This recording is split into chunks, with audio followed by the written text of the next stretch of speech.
हमारा बहुत ही सुंदर भारत देश हमारा, हमेशा फहरता रहे तिरंगा हमारा।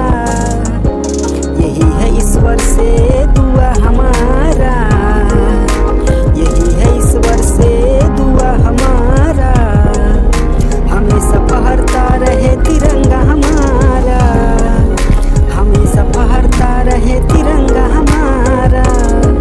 चलिए दोस्तों, पहले अंदर की तरफ पढ़ते हैं, पढ़ के बताते हैं, उसके बाद गाकर सुनाते हैं। लिखा गया है 15 अगस्त 1947 को देश हमारा आज़ाद हुआ, भारत के सभी लोगों के होठों पे तब मुस्कान हुआ। बलिदानों का देश है हमारा, वीरों का देश है हमारा, हमेशा फहरता रहे तिरंगा हमारा। यही है ईश्वर से दुआ हमारा, हमेशा फहरता रहे तिरंगा हमारा। तो चलिए गाकर सुनाते हैं पहला अंतरा। 15 अगस्त 1947 को देश हमारा आज़ाद हुआ, भारत के सभी लोगों के होठों पे तब मुस्कान हुआ।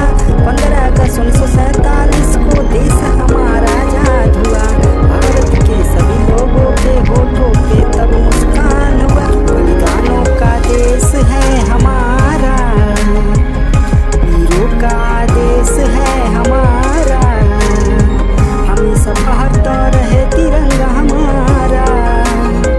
यही है ईश्वर से दुआ हमारा, यही है ईश्वर से दुआ हमारा, हमेशा फहरता रहे तिरंगा हमारा, हमेशा फहरता रहे तिरंगा हमारा।